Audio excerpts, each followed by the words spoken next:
The anime begins by showing a normal day in Class 2-3 of high school until a bright light beam appears and destroys the entire class. When the screen darkens, Kumoko wakes up only to discover that she has reincarnated as a spider. To Kumoko's horror, hundreds of other spiders are being born around her. With no food available, the spiders resort to cannibalism, eating their siblings. Kumoko quickly realizes the danger she's in after seeing her mother eating several newly born spiders. Kumoko quickly escapes the birthing area and decides to use all her skill points to acquire the skill called Appraisal.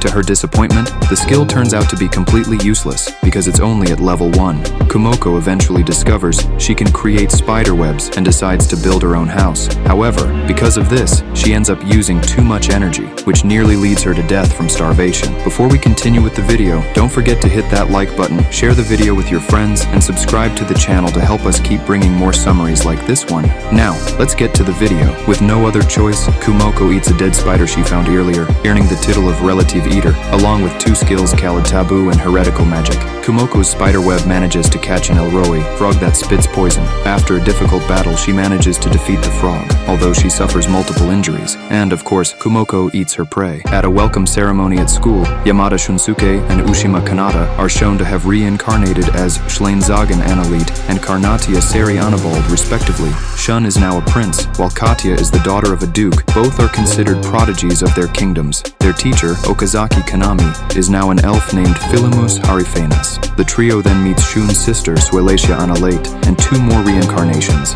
Natsume Kengo, now Hugo Baint von Renkshant, and Hazebe Yuika, now Yuri Ulan.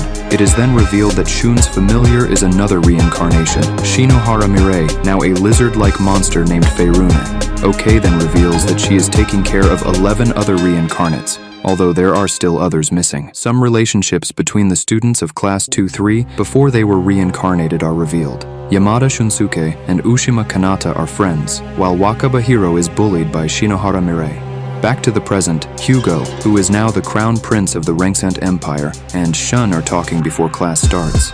It is revealed that Shun's older brother is Julius, the hero, and Shun considers Julius the strongest human and aspires to become more like him. However, Hugo claims that he will be the one to become the strongest human. After the conversation, Shun's familiar Faye reflects that perhaps the reason she didn't reincarnate as a human is because it's a punishment for her past misdeeds, specifically bullying Wakaba in her previous life. Faye then asks Philemus about Wakaba's whereabouts. However, Oka refuses to give a direct answer and responds that Wakaba simply has not been found yet. The scene then shifts to Kumoko hunting another Elro frog, giving her enough experience to level up. Kumoko discovers that whenever she levels up, all her wounds are healed. Additionally, some of her skills also level up. Kumoko then encounters a man trapped in her web. After seeing Kumoko, the man throws a potion that ignites her web. Panicking to escape, the man drops a large egg he was carrying. Kumoko tries to break the eggshell unsuccessfully. In the process, she levels up her skill. With appraisal, Kumoko discovers that the egg is an earth snake egg. She decides that she is currently not strong enough to break it, so she stores the egg in her house. Suddenly, she feels that her house is being attacked. The man who was previously trapped brings more of his comrades to burn Kumoko's house and retrieve the egg. Seeing her house burn to the ground, Kumoko decides to get stronger so she can live with pride and never have to flee again.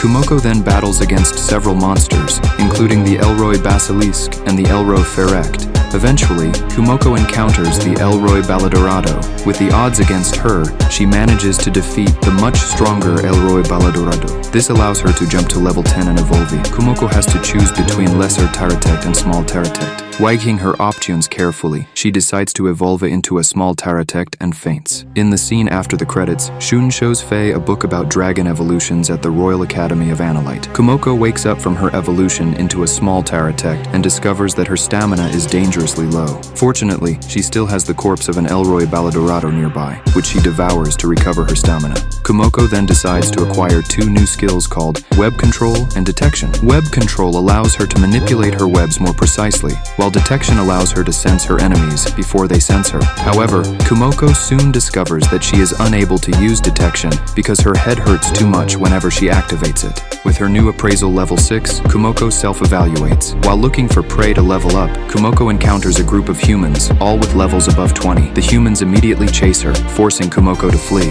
While fleeing, she encounters several monsters, narrowly escaping from them, leaving the humans to deal with them. Unfortunately, Kumoko then stumbles into a hole, falling deeper into the labyrinth. Back in the kingdom of Annelite, Yuri informs the class that they will have a practical magic exercise in the western forest of the academy. Yuri is now a devout follower of the religion of the Word of God, preaching the teachings of the Word of God to Shun during their conversation.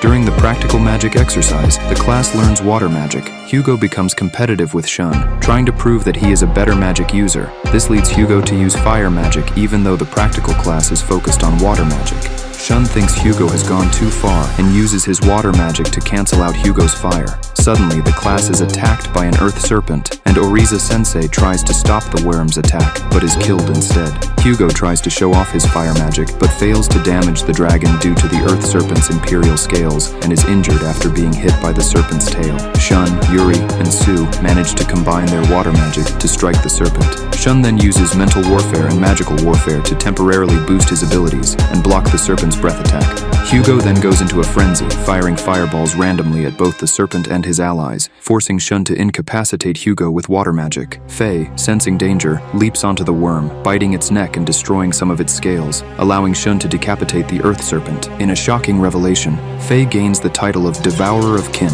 implying that the earth serpent was one of Faye's parents, shocking Sue, Yuri, and Katya. Shun is the most affected by the revelation and falls to his knees. Kumoko is shown being attacked by Finjikotes as she falls into the hole. At the bottom she finds 3 Elroy Baladorados, left with no choice but to hide. Kumoko then encounters the Earth Dragon Araba.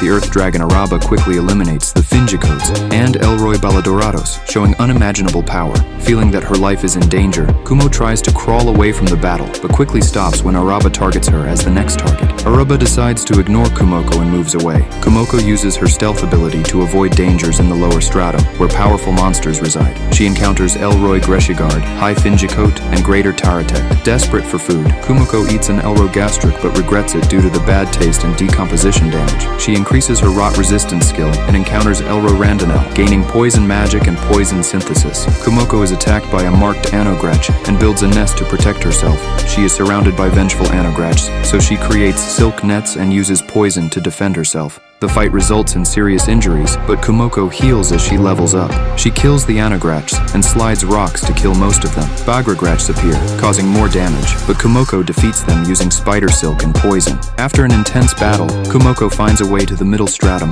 which is full of lava. As Kumoko enters the middle stratum, she faces danger from an Elro Gunnarush, a worm-like seahorse that spits fireballs while swimming in magma. Her webs are weak against fire, and she regrets it. Going back to the lower stratum and evolving into the poisonous small Teratect, she decides to acquire Pride for 100 skill points, gaining a ruler title that unlocks 2 abilities, Abyss Magic and Hades, which she cannot use. The Taboo skill increases by 2 levels. The perspective shifts to Schlain and Firune, who discuss evolution and check statistics using appraisal. As they go to class, they discuss how their lives are strangely dull, still going to school in a fantasy world. During class, Yuri talks about the taboo, demanding to be informed if anyone with that skill is detected, so she can inform the Church of the Word of God to execute them. Schlain is shocked by her violent words, and Faye, who has the taboo, tries to stay quiet. Kumiko tries to figure out how to use magic and trains fire resistance to cross the middle stratum. She is surprised by the Earth Dragon Kagna being forced to fight the Gunnarush, which is very slow and stupid. She easily kills it, and then defeats 2 Elro Gunnasevens with tricks like poison and fire resistance in her webs. She kills one of them and regrets letting the other escape, singing about hunting the Gunnasevens to extinction for tasty food. Julius reveals that they are hunting a spider monster. Nameless realizes that one of her magical abilities allows her to see a few seconds into the future and successfully defeats a giant eel, later using the eel's corpse as an improvised shelter to evolve into a Zoa-El spider with increased combat and stealth, unaware that humans consider Zoa-El as omens of bad luck. After evolving, she is delighted to discover that her front legs are now sharp as knives, and her body has generated armor plates. She also acquires the Perseverance skill, which makes her more likely to survive with low health, although it also increases her taboo ability. She also becomes able to use detection to better sense her surroundings. Dual perception also gives her 2 distinct minds, so she can perform multiple tasks more efficiently and literally talk to herself. Julius and his team are attacked by 3 greater Teratects and an even higher level Teratect, the Nightmare's Vestige. Julius kills the Teratex and manages to kill the Vestige with his team, but upon leaving, Julius cannot shake off the feeling that the Vestige was actually afraid of something they failed to see. Elsewhere, a demon lord is revealed to have been watching the Vestige that betrayed him and needs to be punished. Shun's popularity grows due to Julius's victory, leaving Hugo even more envious. Shun, Faye, and Katia discuss their classmates with Mrs. Oka, who reveals that, excluding the 6 from the academy, 11 were detained by the elves, 2 have been found now, 4 have been confirmed dead, and 3 are still missing. During a mountain excursion, Shun is attacked by Hugo, who reveals his intention to kill all the students and blame the attack on monsters. However, in the end, Mrs. Oka intervenes and defeats Hugo before using an unknown ability to strip him of his skills. Meanwhile, Nameless is satisfied with her progress, but comments on her disappointment that there has been no evolution for her maximum appraisal skill. At that moment, she receives a message that a person named Administrator D has received her complaint and created a wisdom skill for her. However, this leaves Nameless terrified, as it implies that there is a divine being watching her every move. Back at the academy, Hugo vows revenge against Shun and Mrs. Okai when he is approached by a girl who claims to be one of the missing Reincarnates, offering her help. Both being princes, Hugo's attempt to kill Shun is covered up to not start a war between their 2 kingdoms. Shun reminisces about his life in Japan, when they were all good friends, when Hugo was self-centered but harmless. He also recalls the class loner, Hiro, being bullied by Faye. They confront Oka about her refusal to discuss the dead or missing reincarnates and inquire about Hiro. Nameless discovers that her second mind has been spending time learning magic theory, allowing her to start using real magic. While arguing with her second mind, her dual perception skill evolves again, granting her 3 minds instead of 2, and she decides that her third mind will focus solely on learning magic, while she and her second mind focus on staying alive and evolving. She is attacked by a wounded fire dragon, which is still stronger and faster than her. Trying to poison it, she creates a magical poison bomb, but before she can throw it into the dragon's mouth, she is blown away by a fireball. Though the quick communication she performs with her 3 minds unlocks the 4th mind. Trapped and unable to dodge, the dragon unleashes a giant fireball at her. Mrs. Oka informs Shun that Hiro is dead. Julius visits the academy to tell Shun and Sue that the demons are mobilizing for war and that he is being sent to the front lines. Meanwhile, it is revealed that the Nameless that the dragon killed was an illusion. With the help of all 4 of her minds, she then successfully casts Abyss magic to kill the dragon. However, she is then confronted by a mysterious man with administrative privileges who sense the dragon's death. Unable to communicate due to a language barrier, a smartphone appears out of nowhere. The caller then talks to the mysterious man, who leaves, before turning to Nameless and introducing himself as D. Realizing she was being watched, Nameless asks what D wants, to which he responds that it's just entertainment and ends the call before Nameless could ask more. In the demon realm, the demon lord holds a council with his generals and declares war on humanity. Back at the academy, Shun suddenly unlocks the title of hero, which can only mean one thing: Julius has been killed. It is revealed in this episode that Nameless's story takes place 15 years before that of her other classmates. While pondering about D, Nameless finds a route back to the upper stratum. In the present, Shun meets with the royal family to discuss his new role, and it is decided that he should leave the academy to immediately assume the position of hero. Elsewhere, in the aftermath of the battlefield between humans and demons, the mage Ronant, Julius's former magic tutor, is upset about the loss of lives and ends up recounting how, 15 years ago, he and a team of soldiers entered a labyrinth to investigate a monster outbreak.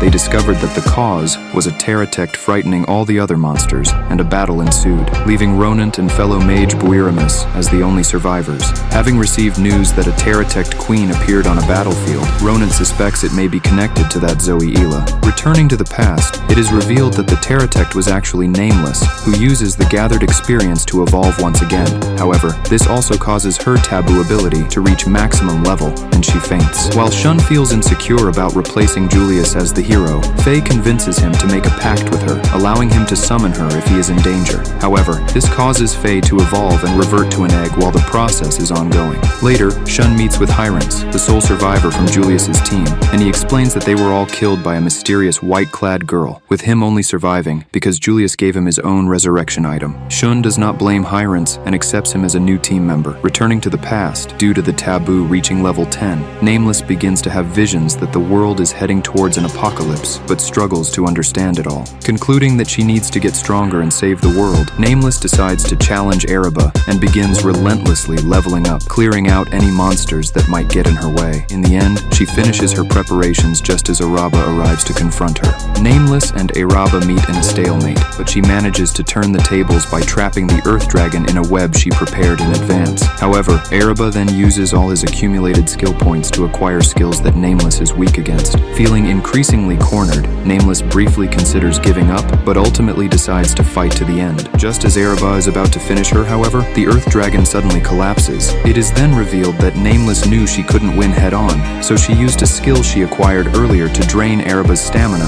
until he succumbed to exhaustion. Victorious, Nameless is about to deliver the final blow when Araba stops resisting, satisfied with the battle. This enrages her, and she kills the dragon but feels empty afterward. In the present, the Demon Lord recalls the time he fought against an Earth Dragon, while Shun vows to avenge Julius, unaware that Hugo is plotting against him. Back in the past, Nameless finally finds a way out of the labyrinth by following a tracking spell she placed on the humans earlier. And thus, the first season of So I'm a Spider, So What comes to a close. That was today's content. We hope you enjoyed it. Don't forget to share the video, leave your like, and stay tuned for the next video. Take care.